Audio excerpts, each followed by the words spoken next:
I know you guys are probably sick of my dogs being in every single video, but I don't really have a choice. I can't really leave them on their own. Jack's eating in the background, so he's gonna be pretty loud. This video also might be a little bit weird for me to record because there's some guy who's been working on like something in the house. Is it gonna focus on me? There's been a guy at my house like working almost every single day. And like, I mean, like I know he's here obviously, like I've talked to him. It's not like a random person in my backyard. I haven't filmed while he's been here, and like I haven't really done much. Like I've like edited and stuff while he's here, but obviously he doesn't know like what I'm doing. But he's like walking back and forth by the windows, and he's just gonna see me with a camera in my face, and he's probably thinking like, what the fuck is happening right now? So we have an audience. I don't think he can hear me. I mean, honestly, he might be able to because I'm really loud sometimes. I also just self-tanned, so if I look like peanut butter, you guys know the drill at this point. Honestly, if I ever look like peanut butter, just know that I know that I look like peanut butter, and I just don't care enough to do anything about it yet. I tried to film a video. Oh my god, I need to stop fucking rambling. All right, well, I'm back and I have more of your guys' paranormal stories that I'm really excited to read. I also just realized that that guy honestly might come in through the garage door,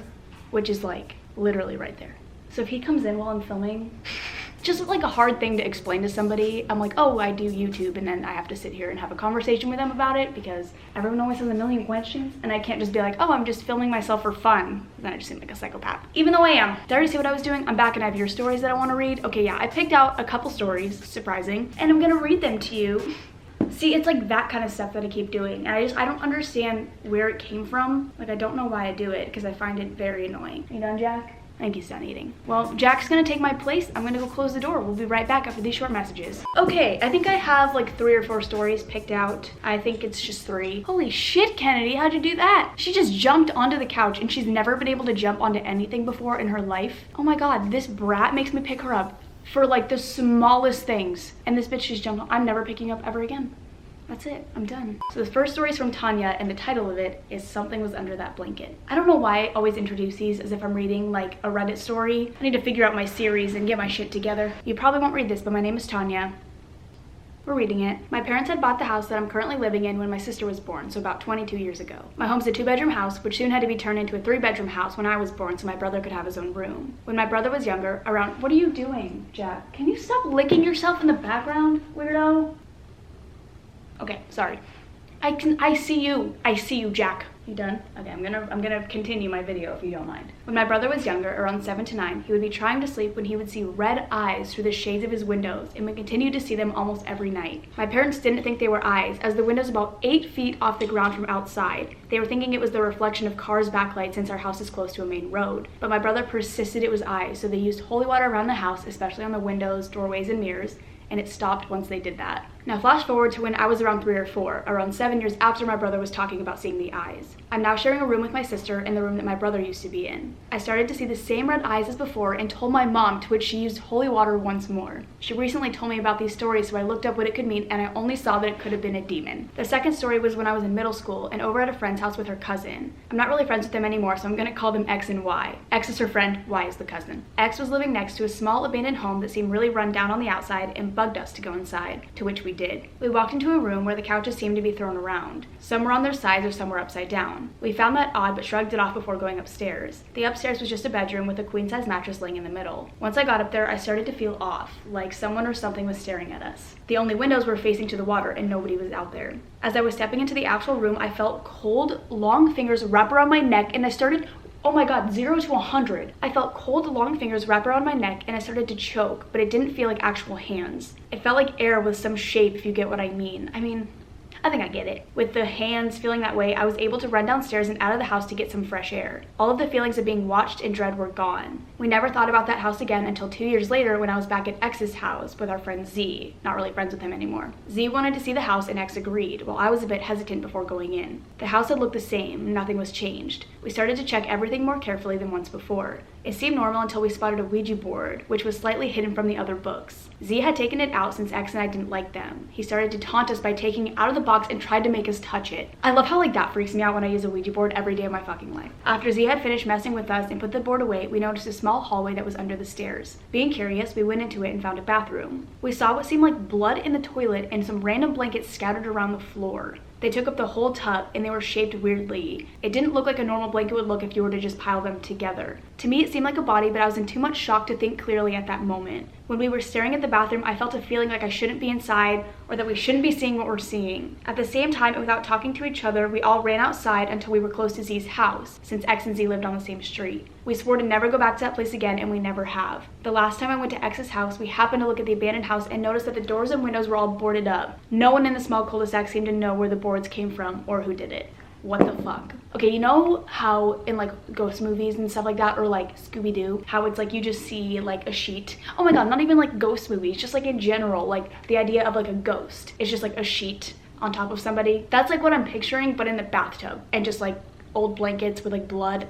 I'm not into it. And neither's Jack. Right, buddy? Okay, this next one's from Pilar, and she titled it, "Ooh, Spooky Ghosts." I've had minor ghost encounters, but not enough for a long email, but here they are. You guys don't have to send me long stories, just keep that in mind. I literally look for like pretty much anything that just sounds interesting to me.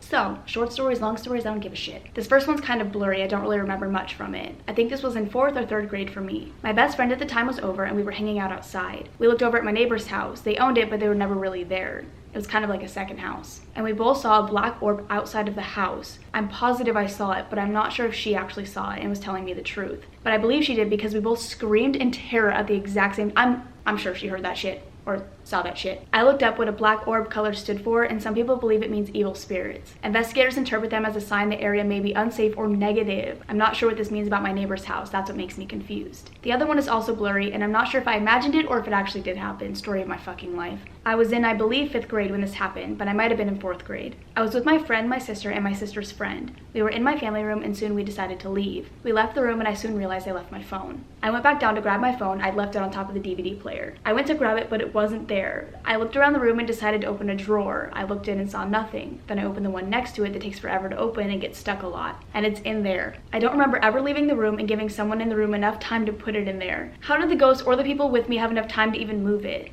That's always made me more confused than anything. I wish I could go back and see if it was real and it actually did happen. That stuff happens to me all the time where it's like, I know something must have happened, but I feel crazy just like the idea of it like being paranormal. I don't know. I'm fully convinced that T hid one of my TV remotes. Like I have a TV in my living room and a TV in my bedroom, and we can only find one remote. And my apartment is tiny, you guys. It's like the same situation with my lighting. I lost my lighting for like my videos and I couldn't find it for months. And then one day I literally found it just on the floor, just in the open, just like not even hidden whatsoever. And so I'm fully convinced that T hid my remote, but I'm like, oh my god, I don't like, it just sounds crazy to me that like she did that or she did something like that. And the other day we were looking for the second remote because we couldn't find it, and it literally took us like 30 minutes and it ended up being on the floor next to the chair. And it's like, we totally looked in that spot and it wasn't there, and then just a little bit later it just appears out of nowhere. Because I literally was saying out loud, I was like, T, this isn't funny.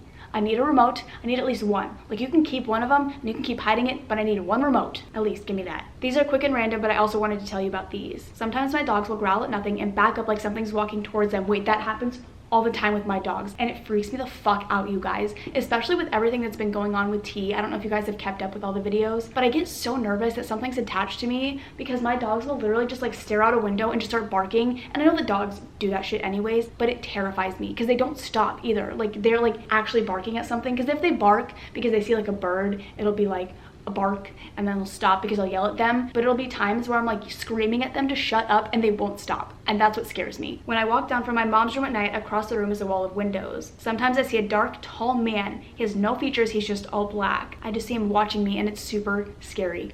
Fuck that. This is one of my more serious stories. I was stepping down the stairs with my arm up, and then something grabbed my arm and pulled me down so hard.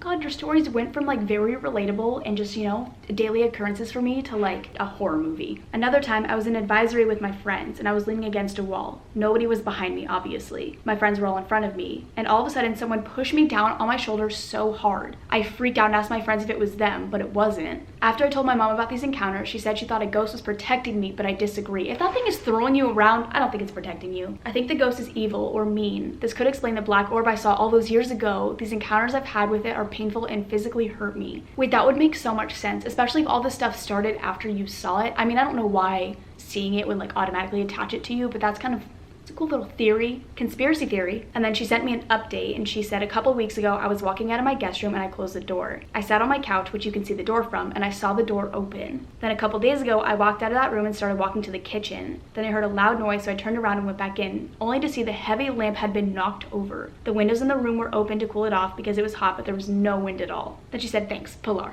Okay, then this one's from Miranda, and this is a true story that happened to her, but I'm pretty sure she has it on Reddit, which is so cool. So thank you for sending me your story. And it's called He Watched Her Through the Window on the Second Floor. And then she put my Reddit story. She said, first, I would like to start off by saying I'm not a good writer by any means. I have a hard time collecting my thoughts and getting my words together in most cases. This is a true story and happened when I was about 5 or 6. When I was younger, my parents were cops. About this time, however, my mom was a paralegal. That's just under an attorney, but they piss off a lot of people, and my father was a police officer. I have a hard time remembering how long this took place. Being a child, it felt longer than it actually was. We believe the man followed us home from the grocery store, but my mom truly believed she had to have pissed him off in some way from her profession. She had no idea who the man was and does not remember ever seeing or talking to him. We live 45 minutes to an hour away from town on a lake, so him finding our house could have just been a coincidence. Now, how my house was set up. We had a driveway getting to our garage the back way, and we had a driveway getting to the house in the front.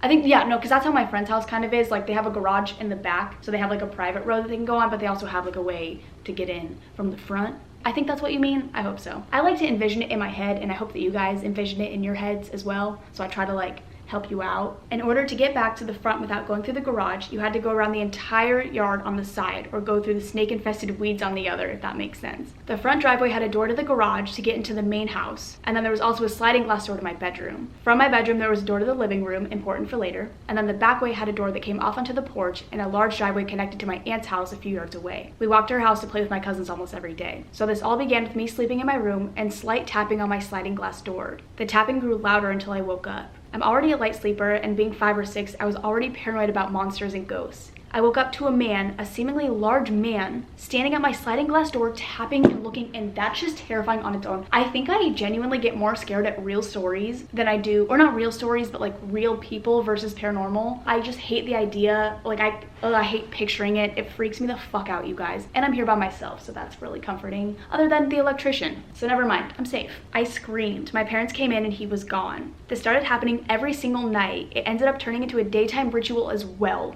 Oh my god, how did he even get away with that? Oh, I just had a heart attack. Fuck you guys. No barking. My heart can't handle it. He had to have a police scanner and knew when my dad was at work. No one had actually seen him to make a description. And I remember the police department was at our house every single night. The response time was never good. But down the road was my dad's cop buddy, Fred. And I'm pretty sure my uncle was either a cop or a jailer at the time. And again, their house was connected to ours by a driveway. And let me tell you, my uncle's a big motherfucker. He could easily pass as a member to a biker gang. He wasn't as big back then, but he was still extremely intimidating. I can't give you the events in chronological order as they are all jumbled. But I remember my mother waking up to tapping on her window. This was odd because there was an entire shed type area under her bedroom. It was at least 2 stories off the ground. He managed to climb up our tree and jump onto her AC unit that was in the window and watch her from it. Oh, I think I just heard the man talk outside and I just shit my pants again. I don't know what happened after that specific incident. Either right before this or right after this, my mom was in the post office grabbing our mail. A random man approached her and said, "Do you know who I am?" And she was confused.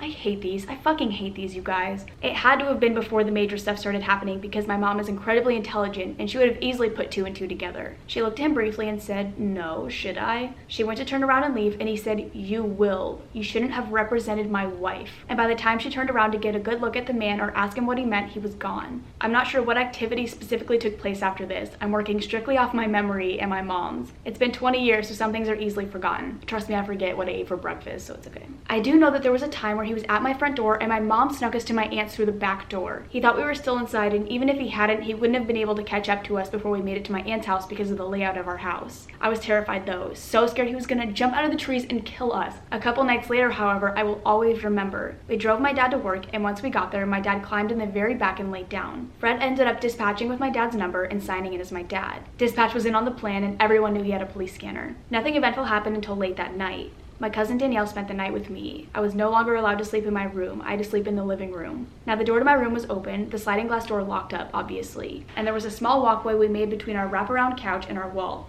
Once you enter the door, you were in the living room. So anyways, we were watching Annabelle's Wish, and at some point we fell asleep. I woke up to the tapping and frantically woke up Danny. We peeked over the back of the couch, and sure as shit, there he was. It looked like he was tapping on the glass with a rifle, but at this point I was young and didn't get a good look, so it could have been a chunky stick. We panicked and speed crawled to my dad's room. We didn't want him to know that we saw him because we wanted my dad to catch him. My dad jumped out of his bed in his boxer briefs, threw on his vest, and grabbed his gun. My mom signaled for my uncle and Fred. They were here in a matter of seconds. I don't know how she did that because up in her room nobody had cell reception. We could see Fred, Dad, and my uncle frantically looking for him. My mom spotted him standing by the tree, and my uncle was only a few feet away from him. I feel like I'm like watching like an action movie right now, and I'm literally just like reading this shit. He saw my uncle, but my uncle didn't see him. My mom tried signaling my uncle, but by the time he saw my mom, the man ran for the boat dock. After this night, it all stopped. He disappeared and we never saw him, to our knowledge, again. I don't know if my mom would have even recognized him if we walked past him in a store. It's a very unsettling thought. So to the guy who briefly haunted my childhood, let's never meet again. Oh my god, I didn't even realize this was a let's not meet story.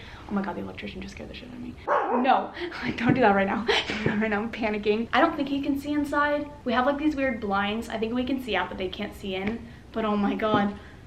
That's all I'm gonna read for now because I'm slowly dying. That actually, my heart is pounding, you guys, because of that man just walking by the door. This was kind of a cool little mashup of paranormal stories and let's not meet stories. So hope you guys enjoyed. If you guys have any other stories that you want to send me, please send them to me. I will have the email written down below. I'm definitely gonna do these a lot more often. As soon as I get back to Texas, I'm gonna just like film a shit ton. I mean, I'm already uploading 4 times a week, but I'm also gonna try to stream reading these things or reading these stories, these things. If you guys don't know, if you guys don't have my post notifications on, or if you don't follow me on Twitter, I think I've posted it on both. I'm gonna start streaming. Like, I think I started this week actually. So I'm gonna start streaming on Twitch. So I will have my link down below actually, so you guys can go follow me on Twitch. I'm gonna do a lot of gaming streams. I honestly just play a lot of random games anyways, and so I was like, I might as well just stream them. And so I'm gonna play like Sims and Toontown, and I'm just gonna play just games that I enjoy playing. I'm not gonna do anything super popular or like Fortnite because I can't do that shit. I'm really bad at those games. I get really anxious playing them. I just panic trying to shoot people. But I'm just gonna play things that I like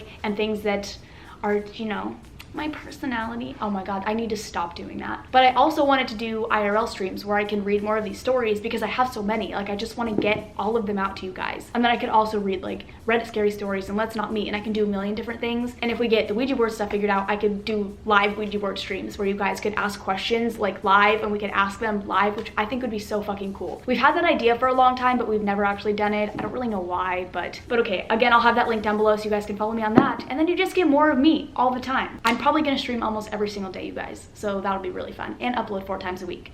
I don't know if I told you guys, but I quit my editing job so that I could do this. So hope you guys like me because you're gonna see a lot of me. But again, I hope you guys enjoyed, and I will see you in the next one. Bye. One of you, come here. I just need you for the outro. Daisy's coming. She's the star. She's the star of the bunch. Come here, Daisy. Wait, look here. Look at her. Oh my god, queen of YouTube. She knows she's a star. She can smell my self-tan and she's like, you smell like shit, but she loves me anyways. Oh my god, that's the look of absolute pain right there. Actually, wait, she's staying, so. All right, see ya.